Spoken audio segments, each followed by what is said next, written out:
once again. Hey, everybody. This is David S. Cohen, or now David X. Cohen, introducing Treehouse of Horror 5, Episode 2F03, original air date 30th of October, 1994. And I wrote the final segment. What is it called? Nightmare Cafeteria. I'm Jim Reardon. I directed the episode. I'm Greg Daniels, and with Dan McGrath, I wrote the Time and Punishment segment.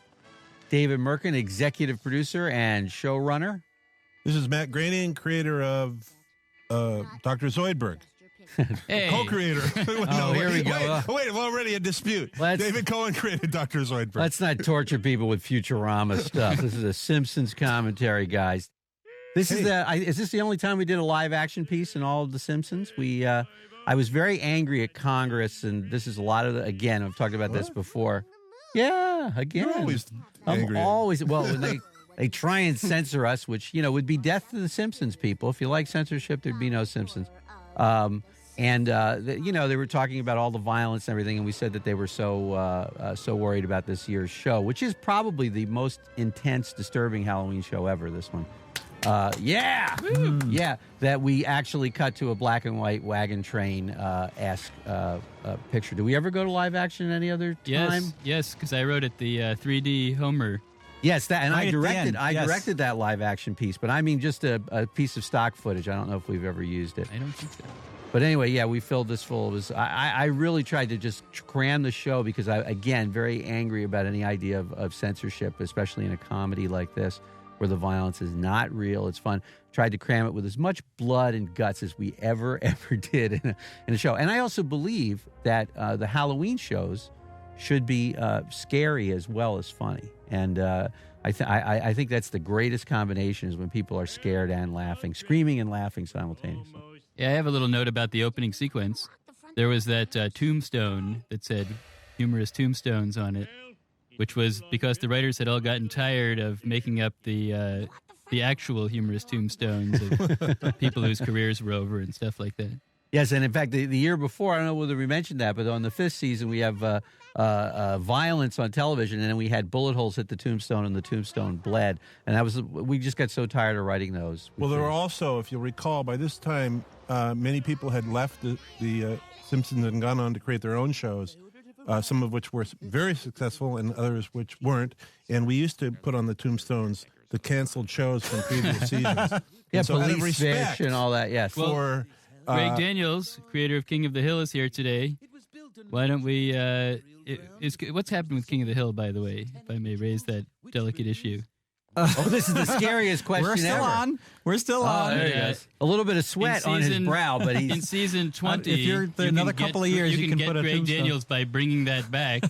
If King of the Hill makes it to season 17 or whatever. Yeah. So Maybe I'll be a funny writer time to back bring on The that back. Simpsons in season No 20. offense, but I would seems say kind of fun. this first episode here was written by Bob Cushell, and with brilliant direction by Mr. Reardon here, who directed directing a Halloween show, because it's really 3 shows in one, is one of the hardest things in the world to do. And Jim did a masterful job on this episode. It has such great atmosphere and everything. And obviously the Shining, some people have pointed out to me, is similar to The Shining. Which Jim also directed. Yes, he also directed. He co-directed with Stanley Kubrick. And I was going to say, I mean, I wanted to do this episode. I was very interested in doing a parody of The Shining. Kubrick is a huge influence to all of us. One of the main reasons I wanted to be a director, a writer, and everything. But Kubrick was a giant fan of The Simpsons. An enormous fan of The Simpsons. Really? So he ripped this off to do The Shining? I think he did. I'm not sure which came first. You have to check the copyrights. But yeah, so, and he was particularly, he called me up after this episode. No, actually he didn't. But he could have. His lawyer called. It could have happened. But no, he really, it has gotten back to me many times that he was a huge fan of this series. And I think through his silence, that was his silence of approval of this particular episode. So we really got a big thumbs up from him. David Merkin's assertions are only his own. No, I actually heard that too. I have to say, I love this episode, and I have never seen The Shining. Oh my God! You still have not seen The Shining? It's one of the funniest. I haven't either. movies. I don't think I have either. Oh, it's one of Jack Nicholson's funniest, scariest performances. It's hilarious. I think I pretended to, and you were so into it. Yeah, Greg was always a brilliant suck-up. It was just fantastic. I never saw anything like it. Now, where's your family? I'll give you a beer. Homer? Homie? Woody's type will be a window. And this was a joke we were particularly proud of because we do the great twist of what you're expecting. Which is the scariest moment in the actual Shining is finding the papers and the various ways, the permutations of how he wrote the same sentence, and then to have it on the wall all around. That's her is cool. nice. This Jim. is a great That's scene. really Yes. cool. We almost do a 360, but we didn't. We ran out of money there. We settled for 270. yeah, that's right. Now that expression with the eyeball, with the pupils at the top, I remember we used to refer to that as the Kubrick look. That is, Kubrick used this crazy look of having your eyes kind of looking up on your, and he used it.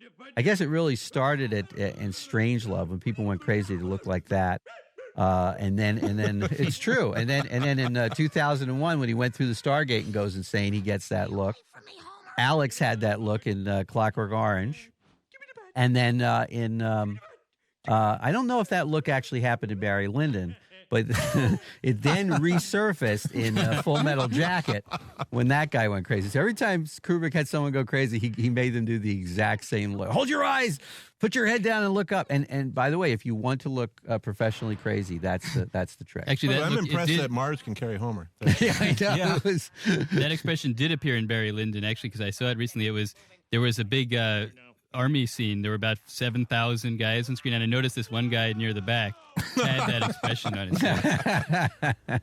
that's the beauty of new Paths high of def Glory. TV. Is He you did can- Paths of Glory too, didn't he? He did Paths of Glory. I don't know if they did that face in Paths. He didn't come up with it until people were really nuts in Strangelove. I mean, I can't even remember specifically in Strangelove.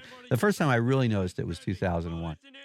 And this was obviously our take. I love that. I love Homer straight on, how scary he looks there. Nice job, Jim. Well, David did the scenes where Homer's freaking out. So I David should- Silverman? Yes, David Silverman. David So Silverman, who has been banned Credit from this where credit is commentary. due. You know, his Silverman, or drinking. those crazy faces, you know that whole thing. Those we keep using those particular facial expressions when Homer has to make crazy faces. And Bart too. Are you tired of them? Are you complaining? No, I'm not. Okay, No. all right. I know it's hard to tell when I'm enthusiastic Nice. or when I'm bitter and complaining. But, that was actually me being effusive. Is that the best you can do? Oh, my. I hope that rug was Scotch Garden.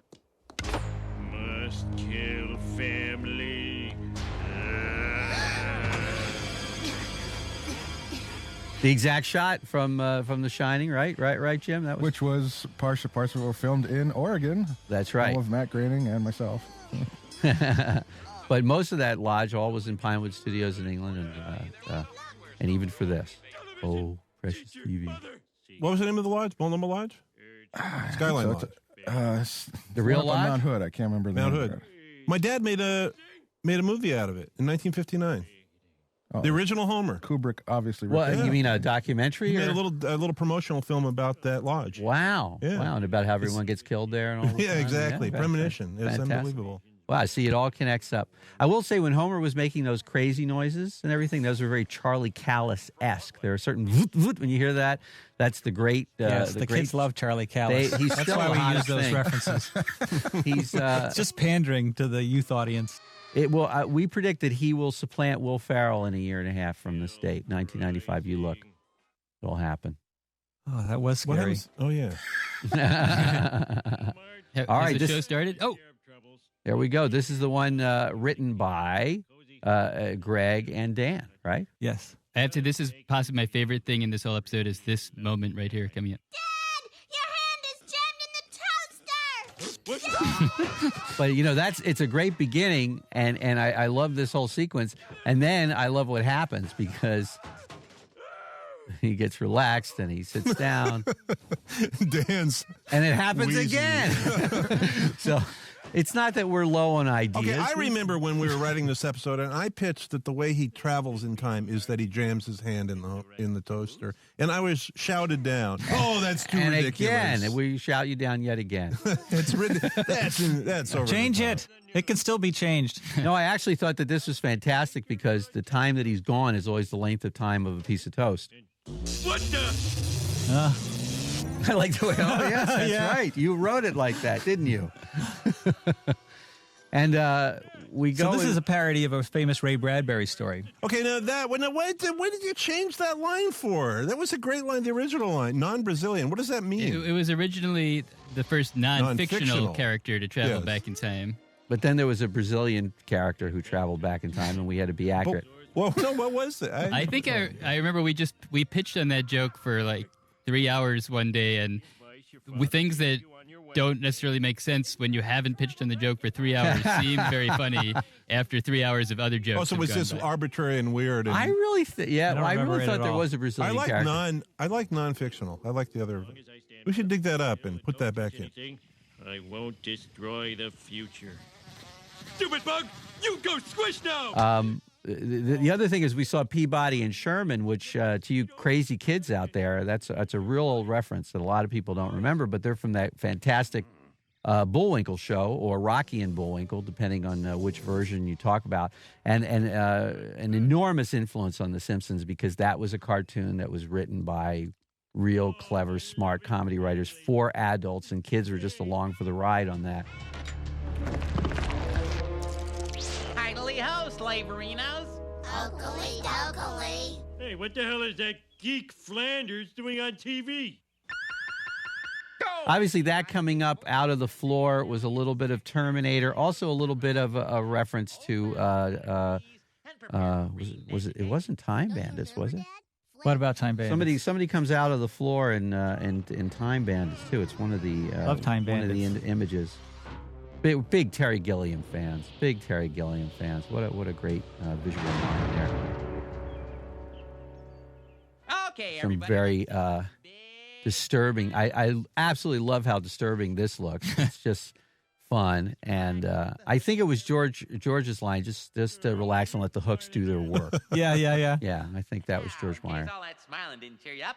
There's Well, Steve Moore, who is now a director on the show, did the board for this particular act, and I remember it was like War and Peace length because there's 150 scenes just in this act. This is a huge show. I love Moe's performance here. I think Yeah. that might have been mine, the cute talk to the brain, because it's something that I do with my pieces of brain. But just the way Hank did that was really what made it. And also Marge Bliss. I think that might have been George too. Are you I don't referring to- remember. You're referring to typical. Tony Award nominated Hank Azaria? Yes, Hank just yesterday received a Tony nomination for Spam-A-Lot, the Python play. Eric Idle obviously has done the show. The Pythons are generally big fans of The Simpsons, I am aware. And Eric's done the show actually twice. Talked to Michael Palin. He was because everybody. I went to the premiere of Spam-A-Lot, and all the Pythons were there, and got to talk to them. And they're obviously huge influence on my writing The Simpsons, on everybody who really writes comedy. I love this. That's the greatest line too that you guys did there. I wish I hadn't killed that fish. Great. And I really just this. What is the name of the Ray Bradbury thing that we homaged? I don't remember. Well, it is a Ray Bradbury. It's a Ray Bradbury short story. It's terrific. He was not a fan of Simpsons. No, I'm not. He's still alive, Ray Bradbury. He's still alive, but he's too weak to sue. That's look the great at news. this. This was executed beautifully. This is great. Yeah, that is beautiful. And look how much death there is, just in a nice pan of. And this breaks my heart every time I see it, because had he stayed just a couple more seconds, he would have been in his own personal heaven. And he just leaves a little too quick upon hearing that there are no donuts. Luxury sedan. Woohoo! I hit the jackpot. You know, and again, these are the most fun shows to do with animation, even though it kills people like Jim Reardon over here, our great directors. He is dead, by the way. He's dead. He laughs from beyond the grave. The because you can go anywhere and do anything, and just anything that pops out of our heads.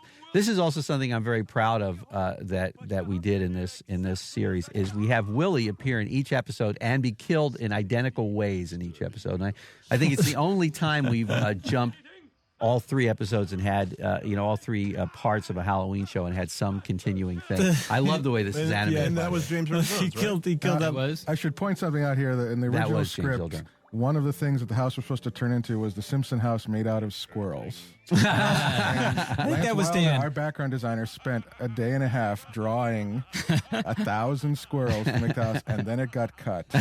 So, writers from are that point jerks. on, he has used it every way possible. He's used it as a Christmas card. Asked for drawings of the show. He said, "I'm going to get my money's worth out of this." So, I would I never even saw it. I So if you cut want it one, before we even saw it. send So a please, postcard we had to Lance known. Wilder. Please and send he'll it to send one to you. Okay. Yes, and it was, so again, just in case we'll cover it, that was James Earl Jones, who came in very nicely just to do Maggie's voice. Can I ask you a question? I remember one of the jokes in this being that he had another child named Roy, and that we kept joking around about Roy, the Simpsons teenage son. Yeah. And then we used it in the What happened? Poochie It's not episode. in this. Well, we cut it. We obviously talked But it about did air at some point because No, people know it about never it. aired. No, it's in the Poochie episode, which I wrote, where there's sort of a parallel joke where they introduce a new character, Itchy and Scratchy, and then we introduce Roy into The Simpsons. Right, but we were joking around about that for a long time. Yeah, it was one of it my found a home. That's favorite because parts of the script. Somebody from outside the show thought it would be a good idea if we reinvigorated the show by introducing a new character. Is that really who would something? out Bart and would come a cousin, perhaps. Right, that's or what something. that's what we had been talking about before Roy came around. Right. Was that really somebody from outside the show? I heard it was somebody from more inside the show. Well, But we did make a lot I'm of... just trying to be diplomatic.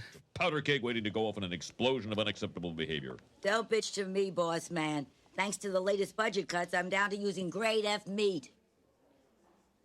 Wouldn't it be wonderful if there was... Oh, I have a comment about that grade F thing. Yes. That was inspired by something that my cousin Audrey saw when she was jogging out early one morning when she was in college, and she saw them loading boxes of hot dogs out of a truck to the cafeteria, and they said grade C or grade D, something that, but approved for human consumption. Just barely.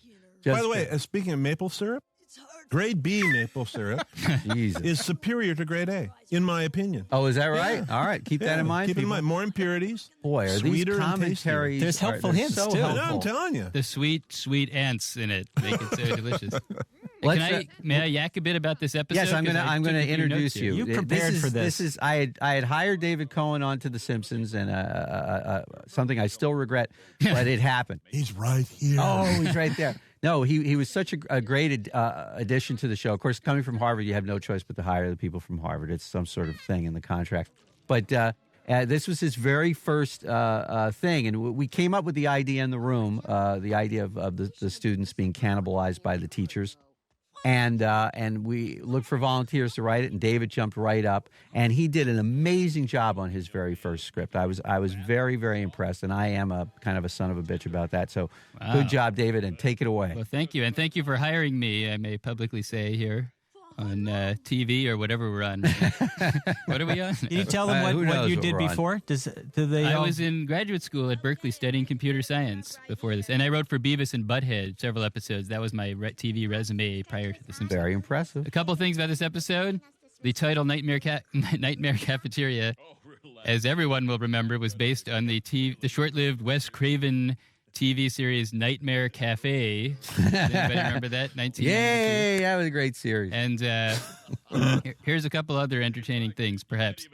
A couple things that were cut when I look back at my early notes. In addition to Uter being cooked here, we used to have Sherry and Terry being cooked, and they appeared as teriyaki steak with sherry sauce.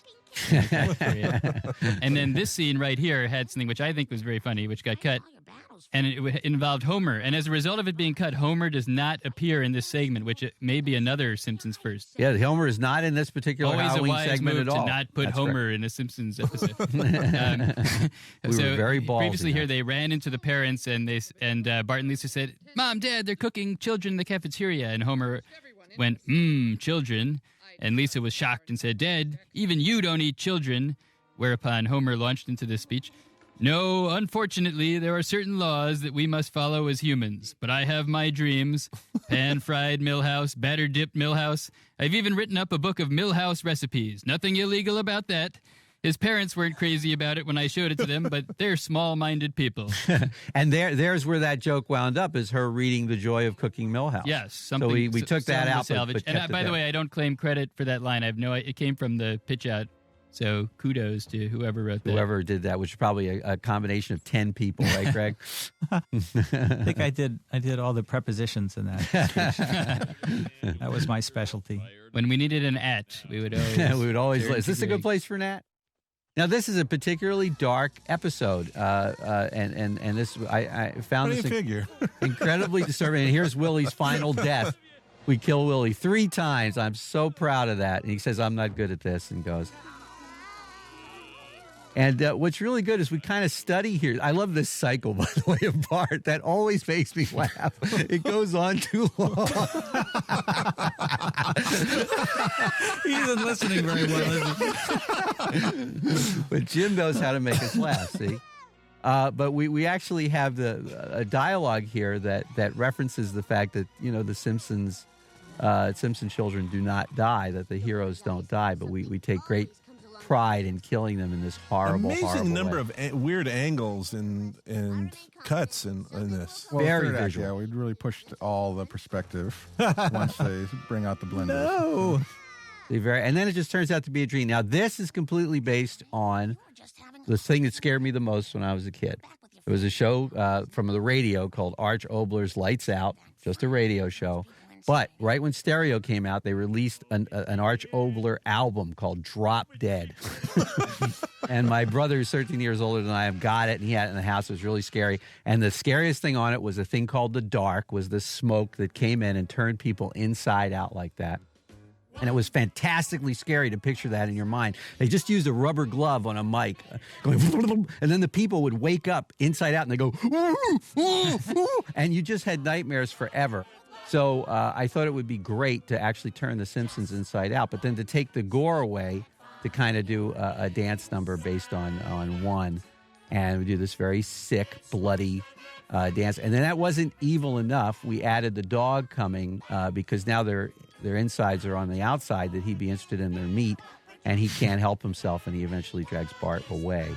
So it was even scarier for the overseas studio to animate. This was over 1.5 minutes long. It took 3 guys animating for 2 weeks to do this one scene. What do they think? What do they think, Jim, when they're animating this? They explained in no uncertain terms what they thought of me when I sent it to them. Hey, did you guys see the secret coat? David HBD. That was David, happy birthday, mother, because it's my mom's birthday. Happy birthday, Mom.